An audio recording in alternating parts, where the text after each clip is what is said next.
선부장은 유대인들이 무슨 일로 그를 고발하는지 진상을 알고자 하여 그 결박을 풀고 명하여 제장들과 온 공회를 모으고 바울을 데리고 내려가서 그들 앞에 세우니라. 바울이 공회를 주목하여 이르되, 여러분 형제들아, 오늘까지 나는 범사에 양심을 따라 하나님을 섬겨노라 하거늘. 대제사장 아나니아가 바울 곁에 서서 있는 사람들에게 그 입을 치라 명하니, 바울이 이르되, 회칠한 담이여, 하나님이 너를 치시리로다.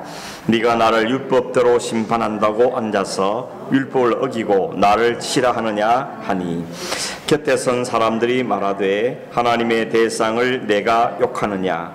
바울이 이르되, 형제들아, 나는 그가 대상인 줄 알지 못하였노라. 기록하였으되 너의 백성의 관리를 비방하지 말라 하였느니라 하더라. 바울이 그 중 일부는 사두개인이요 다른 일부는 바리새인인 줄 알고 공회에서 외쳐 이르되, 여러분 형제들아, 나는 바리새인이요 또 바리새인의 아들이라. 죽은 자의 소망 곧 부활로 말미암아 내가 신문을 받노라. 그 말을 한적 바리새인과 사두개인 사이에 다툼이 생겨 무리가 나누어지니, 이는 사두개인은 부활도 없고 천사도 없고 영도 없다 하고 바리새인은 다 있다 함이라. 크게 떠들새 바리새인 편에서 몇 서기관이 일어나 다투어 이르되, 우리가 이 사람을 보니 악한 것이 없도다. 혹 영이나 혹 천사가 그에게 말하였으면 어찌하겠느냐 하여 큰 분쟁이 생기니, 천부장은 바울이 그들에게 찢겨질까 하여 군인을 명하여 내려가 무리 가운데서 빼앗아 가지고 영내로 들어가라 하니라. 그날 밤에 주께서 바울 곁에 서서 이르시되, 담대하라. 내가 예루살렘에서 나의 일을 증언한 것 같이 로마에서도 증언하여야 하리라 하시니라. 하나님의 특별한 부르심을 받은 사도 바울은 다메섹 도상에서 예수를 만났죠. 예수를 만났다는 사건 자체가 그의 인생을 완전히 바꿔놓는 엄청난 사건이었습니다. 오늘 여러분도 예수 그리스도를 만나서 그리스도인 된 줄로 믿습니다. 누구든지 그리스도를 만나지 않으면 진정한 그리스도인 될 수는 없는 것이죠. 그리스도인 된 바울은 안디옥 교회로부터 선교사로 파송을 받고 1차, 2차, 3차에 걸쳐서 선교여행을 다 마친 다음에 그가 특별히 처음에는 특기 지역인 소아시아 지역을 복음을 전하고, 교회는 성령의 인도를 받아서 유럽 지역으로 넘어가서 유럽 지역에도 복음을 전하고 예루살렘으로 돌아왔습니다. 예루살렘 방문한 이유는 크게 두 가지였다 그랬죠. 하나는 마게도냐 지역에서 헌금해준 그 구제 헌금을 예루살렘에 전달하기 위해서 왔는데, 그 구제 헌금이라는 게 상당히 의미가 있는 것이었죠. 왜냐하면 이방인 교회가 모 교회인 예루살렘 교회를 위해서 헌금했다는 것이죠. 대개는 거꾸로지 않습니까?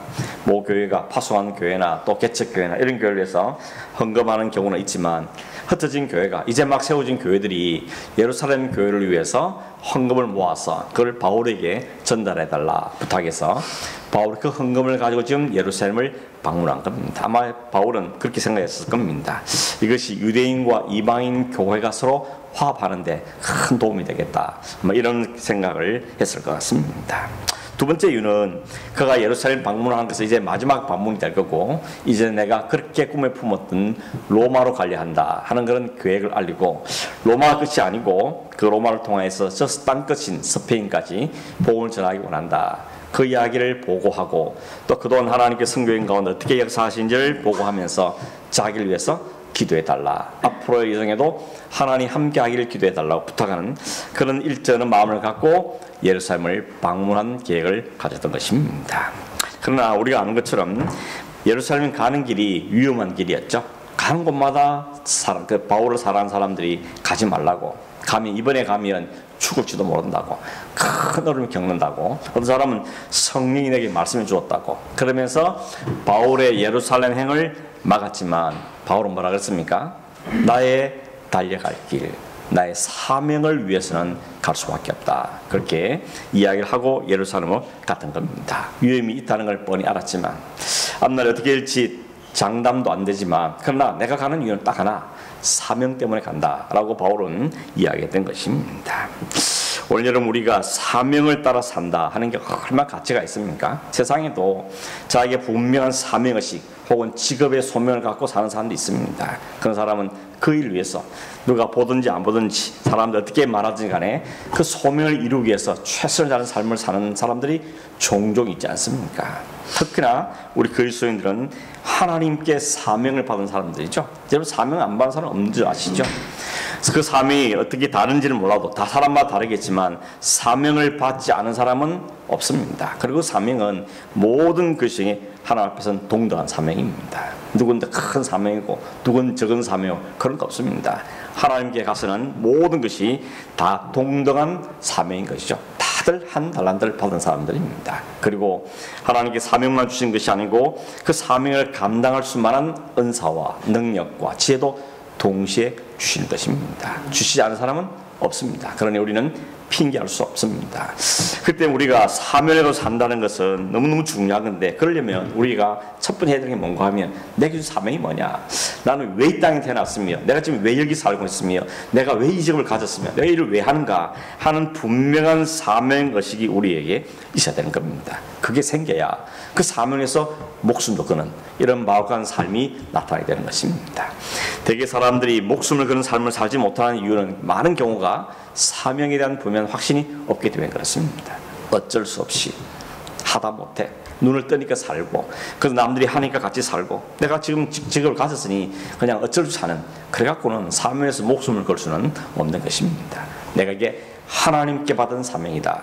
어떤 사람과도 비교할 수는 하나님 사명이다. 이것이 분명해져야 그 사명에서 자기 모든 걸 걸 수 있는 것이죠. 생명까지도 바칠 수 있는 것은 사명에 대한 분명한 인식이 우리에게 필요한 것입니다. 하나님께 온 우주 만물을 만드시고 에덴 동산을 주시면서 아담과 하와에게 정보하고 다스리고 관리하라 사명을 주셨는데 그 사명은 알지 못하고 엉뚱한 생각 유혹을 받으니까 아담과 하와가 죄악 가운데 빠지고 마는 것입니다. 이런 일은 우리 가운데도 얼마든지 있을 수 있는 거죠. 분명한 사명을 우리에게 주셨는데 그 사명은 제쳐놓고 당장 눈에 보이는 것 때문에 당장 내 감정 때문에 헛된 것에 우리의 마음을 뺏길 수가 얼마나 있다는 것입니다. 그럼 오늘 저와 여러분 모두가 우리가 하나님께 받은 사명을 다시 한번 확인하면서 정말 매일같이 확인하면서 이 사명을 내가 살리라 이 사명을 감당할 수 있는 하나님 능력을 주십시오 기도하면서 매일매일을 사명자의 삶을 살아가는 저와 여러분 되기를 간절히 바랍니다. 예루살렘에 들어간 바울이 형제도 따뜻한 대우를 받죠. 많은 형제들이 바울을 만나서 그동안 이야기를 나누고 밤새워서 성경을 듣고 그러면서 아주 따뜻한 교제를 나눕니다. 그리고 바울은 예루살렘 들어가서도 하나님의 복음을 전하기에 열심을 냅니다.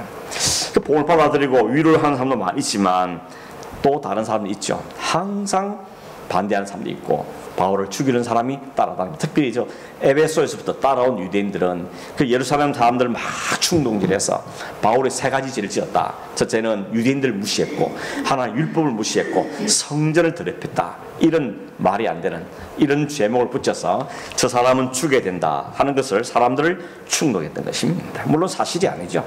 그런데 사람들은 꼭 사실이 아님에도 불구하고 충동질에 넘어갑니다. 누가 한마디 하면 그래 진짜인가?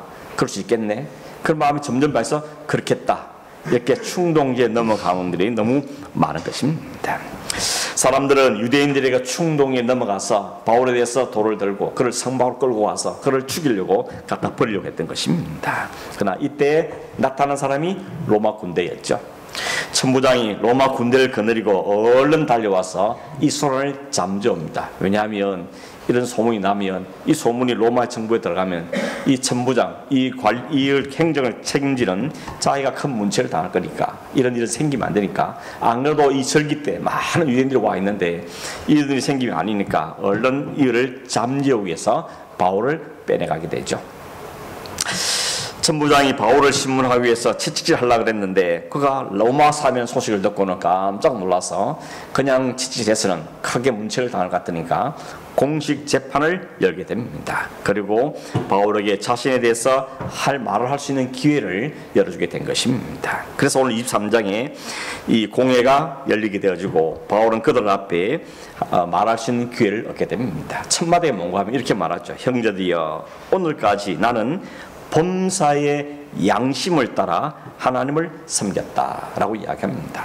여러분 이게 평범한 말씀 보여도 참 보통 말이 아니죠. 나는 양심에 끊김없이 범사 모든 일에 하나님을 섬긴 사람이다. 자기가 인생을 돌아볼 때 나는 정말 하나님의 부끄러움 산다. 모든 일에 양심을 살고 하나님을 섬기는 삶을 산다. 이렇게 말할 수 있으면 얼마나 좋겠습니까? 우리가 매일매일 나 오늘도 정말 잘 살았어. 정말 하나님의 부끄러움 살았어. 사람들 앞에서 내가 정말 부끄럽지 않게 살았어. 이렇게 말할 수 있으면 얼마나 좋겠는가. 이런 마음을 해보게 되십니다. 옛날에 윤동주 시인이 그랬죠. 죽는 날까지 하늘 우러러 한 점 부끄러움 없기를. 이게 그냥 사람들의 바람이지 이렇게 살 수 있는 사람은 없을 겁니다. 아무튼 이런 이야기 하니까 당장 대상 아나니아가 화가 나서 저놈 입을 치라 그렇게 말하죠. 그랬더니 입을 치라는 이유는 뭡니까? 그는 입을 친다는 말은 우리식으로 말하면 뺨을 때리는 것 같은 겁니다. 그 사람을 무시하고 말 못하게 만들고 인격을 모독하고 조롱하는 그런 행동인 것입니다. 그들은 바울의 입을 치라는 말은 뭐겠습니까? 못 듣겠다는 거죠. 어떻게 저 입에서 저런 말을 할 수 있는가? 그 이 바울의 입을 치는 것입니다. 그리고 그 바울의 말을 하도록 계속 놔둔다는 것은 결국 자신들의 죄를 인정한 꼴이 되기 때문에 더 말을 못하도록 바울의 입을 치라고 이야기하는 겁니다. 그때 바울이 뭐라 그랬습니까? 이 회칠한 담이여, 그렇죠? 아내를 향해서 회칠한 담이여 하나님 너를 치시로다. 네가 나를 율법대로 심판한다고 앉아서 오히려 율법을 어기면서 나를 치라 하느냐라고 이야기합니다. 바울의 입을 치란 명령이 율법을 어기는 거라고 이야기하는 겁니다. 왜 그렇습니까? 율법대로 하면 죄도 정하지 않은 채 사람을 때리거나 매질하거나 하는 건 불법인 겁니다. 당신이 그렇게 율법을 잘 안다고 말하면서 재판장에 앉았다 그러면서 율법을 제대로 모르는 거 아니냐 이런 이야기를 하는 걸로 이해할 수 있는 것입니다. 그때 사람들이 야 너 저 사람 누군지 아냐? 누군데요? 저 사람이 대제사장이다 라고 이야기했죠. 우리는 바울과 이 유대인들이 서로 대상을 바라보는 시각이 다른 겁니다. 사람들은 대상을 바라보고 있는데 바울은 그가 대상이 아닌지 그것보다는 말씀대로인가 율법대로인가 하는 점들을 보고 있는 걸 깨닫게 되었습니다. 아무튼 바울은 이렇게 말하죠. 나는 그가 대상인 줄 몰랐다고 이야기합니다. 진짜 몰랐을까? 우리가 아는 대로 대상이 얼른 알아볼 수 있는 대상 옷을 쫙 입고 근엄한 자세로 그렇게 참여하는 게 일반인 모습이기 때문에 바울의 한 말은 거짓말이 아닌가 이런 생각이 들 수 있습니다. 아니면 금방 기가 죽었어 그렇게 말하는가 말할 수 있는데 사실 학자들은 어떤 설명을 하는가 하면 찾아보니까 천부장이 자신의 실수를 감추기 위해서 너무 급하게 공회를 여는 바람에 이 대상이 제대로 격식과 옷을 갖추지 못한 채 그냥 불려와서 아마도 평상복 그냥 집에서 입는 평상복 입고 와서 바울이 못 알아본 게 아닐까 이렇게 해석한 글이 있는 걸 봤습니다. 그럴 수도 있겠다 하는 생각이 들어지는데 그것보다는 바울이 오히려 대상을 비꼬는 거죠. 네가 진짜 대상이라면 진짜 율법으로 재판한 사람이면 율법대로 해야 되는데 너는 지금 율법을 어기고 있지 않느냐. 그래서 무슨 말로만 대상에 그러냐 하는 말을 담고 있는 게 아닌가 하는 생각이 들어지는 것입니다. 어떤 분은 이걸 보면서 바울이 나중에 백성의 관리를 비방하지 말라 했단 말을 이야기하면서 마치 사과하는 것처럼 보이는데 사실은 사과의 말보다는 네가 대상이라면 대상답지 맞지 않느냐 하는 것을 지적하는 말이 아니었는가 하는 생각을 하게 되는 것입니다. 그러면서 우리 자신을 돌아보는 것은 그저 대상 옷을 입었다고 대상이 되는 것이 아니고 내가 대상이다 말한다고 대상이 되는 것이 아니고 삶으로 드러나야 되는 것이죠. 누가 봐도 저 사람은 대상이다 라는 삶으로 드러나지 않으면 아무리 자기를 대상이라 하더라도 자기 대상 옷을 입었다 할지라도 사람들은 겉으로는 대상이라고 할지 모르지만 속으로는 저게 무슨 대상이냐 라고 말할 수가 있다는 것입니다. 오늘 우리가 그리스도인이란 옷을 입고 그리스도인 신분을 가지고 혹은 집사다 혹은 목사다 이런 타이틀을 가졌지만 그것만 가지고 그리스도인을 다 드러낼 수 있는 것은 아니란 도전도 받게 되는 것입니다. 사람들은 말만 안 듣습니다. 우리가 입는 옷만 보지 않습니다. 강대상 스승이 저 사람 목사다 그렇게 봐주지 않는다는 것이죠. 그 말에는 삶이 따라야 되는 것이죠. 삶을 통해서 그 그리스도인됨이 드러나야 그 사람은 진정한 그리스도인이라고 말할 수가 있는 것입니다. 그런 점에서 우리는 성도인가 한 생각을 질문을 던져보게 되는 것입니다. 어떤 분이 그랬답니다. 어떤 목사님이 취임식 가서 목사된 걸 축복하고 그러지 않고 먼저 좋은 목사 되면 성도가 먼저 되라고, 신자가 먼저 되라, 그런 이야기를 했다 그랬죠. 한국의 총신대학에 가면, 대학원에 가면 그게 5가지 교훈이 있는데 그 중에 하나 뭔가 하면 먼저 믿는 자가 되십시오. 목사가 되려고 그러지 말고 먼저 성도가 되십시오. 이게 첫 번째 교훈이라 그럽니다. 여러분, 그런 거죠. 우리가 말로 아무리 내가 그리스도인이다 하더라도 그 사람 그 삶에서 그 태도가 보이지 않으면, 성도다움이 보이지 않으면, 그것은 오늘 바울이 대사에게 네가 무슨 대사이냐 라고 책망하는 것처럼 그런 책망을 받을 수밖에 없게 되는 것이죠. 그런 사람을 가르쳐서 바울은 말하면 회칠한 담이라는 겁니다. 회칠한 무덤이라 그러죠. 여러분, 페인트 칠을 잘 해가지고 겉으로 보기엔 멀쩡해 보이고 또 아름답게 칠을 하면 멋지게 보이는 담이라도 사실은 그것이 온전한 담이 아니고 오히려 그 배후에는 더럽고 추한 것이 가득한 인생일 수밖에 없음을 지적하고 있는 것입니다. 오늘 우리도 이런 말씀 앞에서 나는 성도인가, 나는 집사인가, 나는 목사인가 스스로에 대해서 잘 살펴보고 하나님께서 나를 목사답게, 성도답게, 그리스도인답게 살 수 있도록 늘 성령 이끌어 주시기 위해서 우리는 겸손한 마음으로 늘 자기를 살피고 기도하고 또 힘쓰고 나아가는 우리의 삶이 되어야 할 것입니다. 6절에 보면 바울이 갑자기 뜬금없는 이야기를 하죠. 나는 바리새인이다. 나는 바리새인의 아들이다. 이렇게 말합니다. 그러면서 내가 지금 이렇게 어려움 당하는 것도 죽음 이후에 죽은 자의 소망, 즉 부활 때문에 어려움을 당한다. 이렇게 말해버리니까 갑자기 그 군중들이, 사람들이 두 표로 나뉘어지게 되죠. 사내들인 공예 공의원이 71명이나 그런데 그 70명 중에 대개로 두 파로 나눈다 그러죠. 하나는 바리새파, 하나는 사두개파. 바리새파는 영과 혼과 내세를 인정하지만 사두개인들은 현시만 인정하죠. 부활은 무슨, 귀신은 무슨, 영은 무슨 인정하지를 않는 겁니다.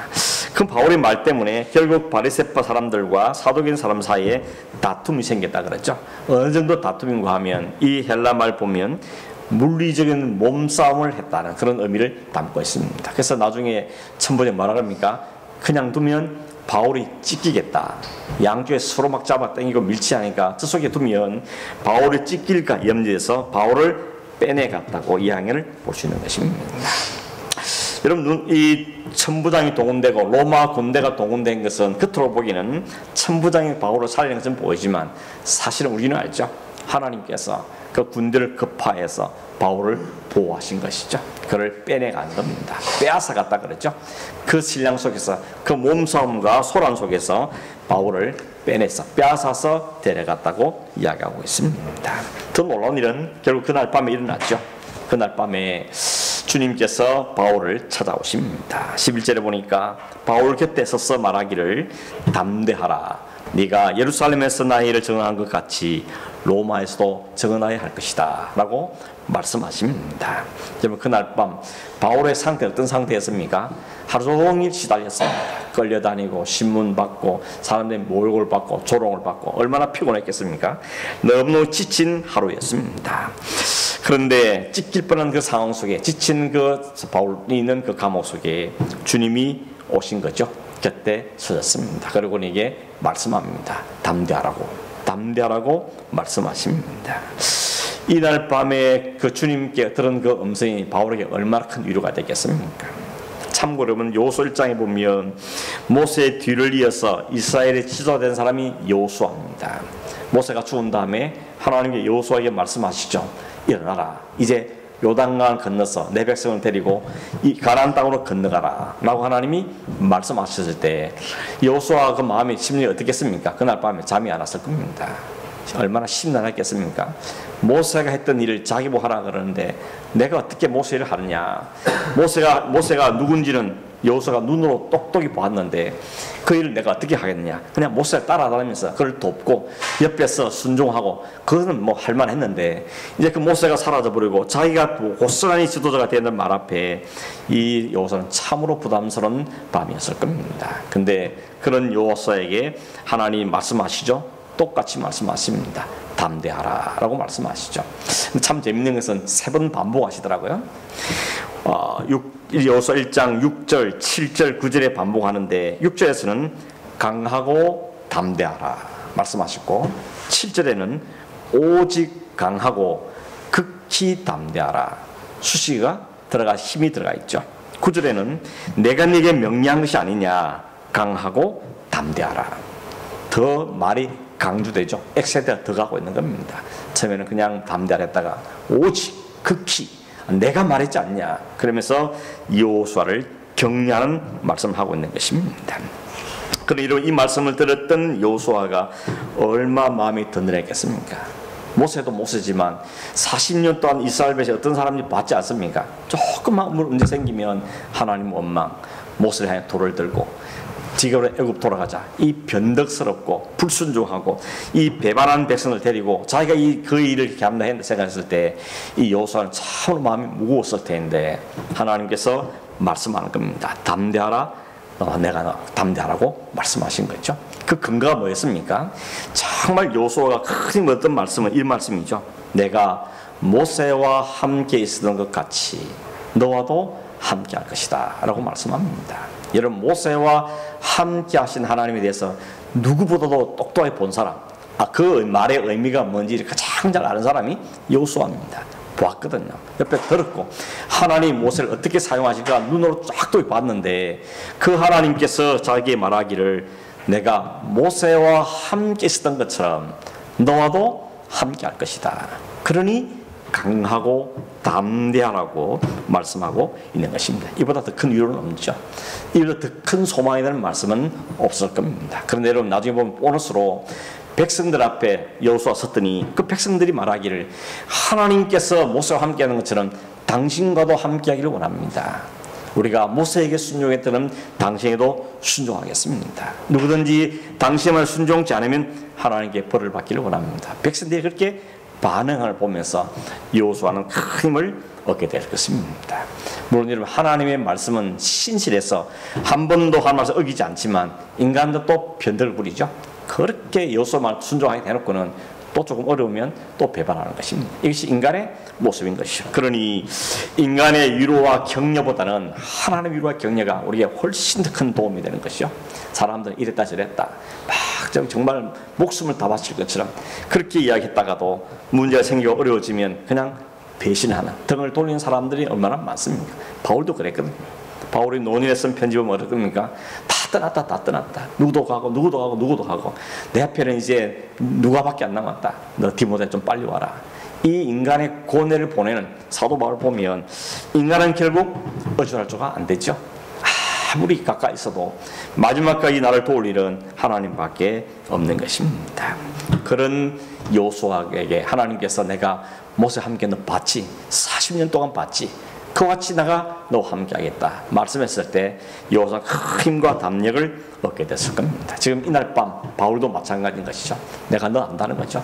네가 하루 동안 얼마나 고통을 당했는지, 얼마나 시달렸고 고문을 당하고 억울한 누명을 쓰고 그런 엉뚱한 죄를 덮어쓰고 어려운 게 내가 다 안다는 겁니다. 그러나 내가 너와 함께 한다. 내가 너와 함께 있다 라고 말씀해주고 계시는 겁니다.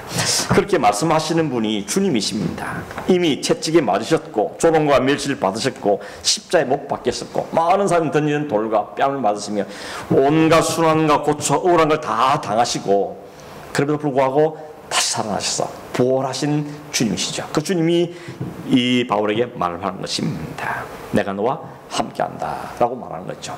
이런 동정한다는 말의 뜻은 뭔가 하면 그냥 불쌍하게는 말을 훨씬 넘어서 그가 처해 있는 형편에 함께한다는 겁니다. 함께 견뎌준다. 이게 바로 동정의 의미인데 주님께서는 바울의 고난과 아픔과 모든 상을 다 아시고 내가 너와 함께한다. 내가 너를 동정한다 라고 말씀해주고 있는 것입니다. 우리도 100마디 말보다는 곁에 있어주는 게 위로가 될 때가 참 많지 않습니까? 그래서 꼭 그런 말이 있죠. 결혼식에는 못 가도 장례식은 가봐라. 그 가서 있어주는 것만이 위로가 되죠. 인간의 말로서 무슨 위로가 됩니까? 그냥 있어주는 것, 그냥 안아주는 것, 그것이 바로 위로가 되는 것처럼 오늘 주님께서 바울 곁에 와 계십니다. 그것만 자체로도 바울의 큰 위로가 격려가 되었을 겁니다. 그런데 거기다가 덧붙이시죠. 내가 너에게 주신 사명, 그리고 네가 로마로 가야 되는 그 사명 내가 잊지 않았다.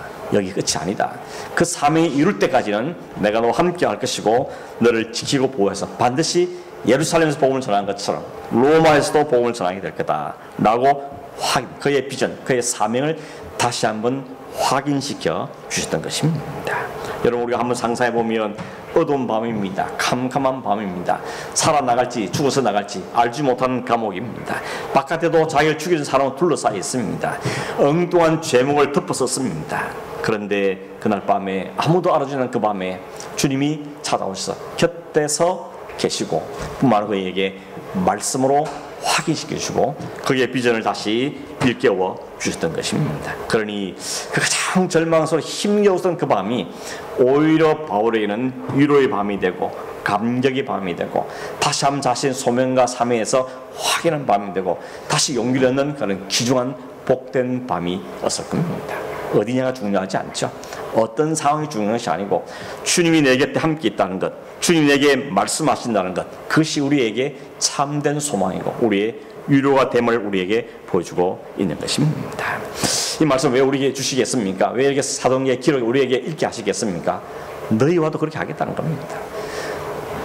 하나님께서 모세와 함께한 것을 여호수아가 보고 위로를 얻은 것처럼 사도 바울이 겪은 이 일을 통해서 우리가 읽고 보면서 이 하나님이 지금도 살아계신 하나님이고 이 주님이 동일하게 우리를 위해서 죽으신 주님이시고 부활하신 주님이시고 성령을 보내서 세상 끝날까지 함께했다고 약속한 그 주님이 바로 오늘 너의 주님이라고 우리의 오늘을 말씀하고 있는 것입니다. 여러분, 주님이 내 곁에 계심을 확인할 때, 보게 될 때, 듣게 될 때 우리는 모든 절망적인 상황 속에도 소망을 잃지 않게 되는 것입니다. 의기소침하고 어깨 힘이 쭉 빠지고 내가 뭘 할까? 뭘 할 수 있을까? 이런 상황에서도 주님 내 곁에 계시면서 우리에게 사명을 다시 확인시켜 주실 때 다시 힘을 얻고 용기를 내서 또 이를 악물고 달려갈 용기를 얻게 되어지는 것입니다. 우리가 처한 상황은 다 다릅니다. 사명도 다 다릅니다. 또 교회를 섬기고 가정을 돌보는 역할도 다 다릅니다. 그러나 모두 주신 사명이 있고 그 사명을 감당할 수 있도록 하나님께서 우리를 지켜보고 계시고 가장 어려울 때 곁에 와 계시고 위로하고 소망의 말씀을 주시는 분이라는 것입니다. 그래서 성령이 우리에게 오시다 그러죠. 주님 우리에게 성령을 보내셨다. 그 성령을 다른 말로 보혜사라 그랬죠. 보혜사 뜻이 뭐라 그랬습니까? 곁에 있으면서 위로해 주는 분이라는 것입니다. 주님은 육신의 몸을 입고 오시기 때문에 하늘로 올라가시면서 이제 더 이상 볼 수는 없는 상태가 됐지만 대신에 우리가 오신 성령님은 보혜사로 오셔서 우리 곁에 우리 마음에 항상 계시는 떠나지 않는 분으로 영으로 우리에게 오셨던 것입니다. 그리고 우리 안에서 우리가 얼마나 죄인인지 의가 무엇인지 하나님 심판은 무엇이며 무엇이 우리의 구원인지를 알려주고 깨닫게 하고 우리를 이끌어 가시는 분이 성령인 것을 우리에게 분명하게 말씀하고 있는 것입니다. 여러분, 이 성령께서 오늘도 나와 우리의 가정과 우리 교회와 우리 삶에 함께 계신 줄로 믿습니다.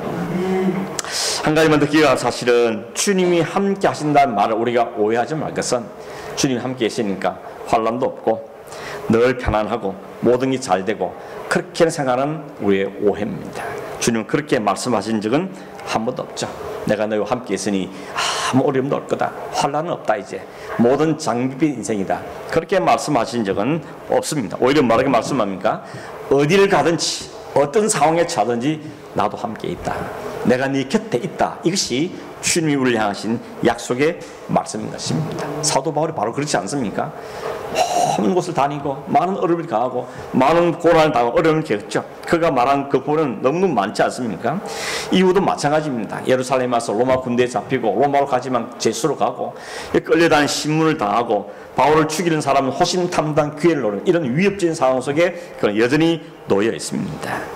그러나 분명한 것은 그럼에도 불구하고 그 속에도 그런 상황 속에도 주님은 바울과 함께 하겠다는 것이 주님의 약속인 겁니다. 그래서 이것을 근거로 담대해라, 걱정하지 말아라, 내가 세상을 이겼다라고 우리에게 말씀해주고 계시는 것입니다. 그래서 그러죠. 성도에게 고난과 환난은 끝이 아니죠. 단순한 고생이 아니라는 겁니다. 반드시 겪는 일이지만 그때 우리는 더욱더 주님을 또렷하게 보게 되는 기회가 된다는 것입니다. 그래서 많은 사람이 그러죠. 환난은 우리의 시선을 주님께로 집중시키기 위한, 초점을 맞추기 위한 하나님의 작업이라는 것입니다. 인간은 어려움이 없으면 주님을 안 찾는 것은 이미 경험해서 아시죠? 편안하면 주님도 찾을 것 같지만 절대 그런 법이 없습니다. 저와 여러분 다 알지 않습니까? 인간의 본성이 어렵지 않으면, 환난이 없으면, 문제가 없으면 주님께 무릎 꿇지 않습니다. 눈물도 쏟지 않고 기도하지 않습니다. 거기다 심하면 자기가 한 것처럼, 내가 잘났어, 내가 능력한 것처럼 오해하고 착각하며 교만을 떨게 되는 겁니다. 그래서 하나님 우리의 끊임없이 우리가 감당할 만큼의 시험과 환난과 어려움을 주시고 계시고, 그 어려움 속에서 주님을 보라고, 나를 보라고 주님 우리의 초점을 맞추기를 원하고 계신다는 거죠. 그래서 고난은 변장한 축복이다, 고난은 기회다라고 말씀하고 있는 것입니다. 말씀 맺음대로는 주님을 위해 산다. 바울을 보니까 편한 길은 아닌 것 같습니다. 우리는 이걸 작정해야 됩니다. 우리는 주님만을 위해 살겠습니다. 복음을 위해 살겠습니다. 말씀대로 살겠습니다. 이렇게 각오했다면 그 길은 좁은 길이죠. 그 넓은 길이 아닙니다. 편안한 길은 아닙니다. 그러나 주님의 평강이 있는 길이죠. 주님이 함께 하시기, 주님이 동행하시기 때문에 우리의 주신 우리 은혜가 있는 삶이기 때문에 그러한 것입니다.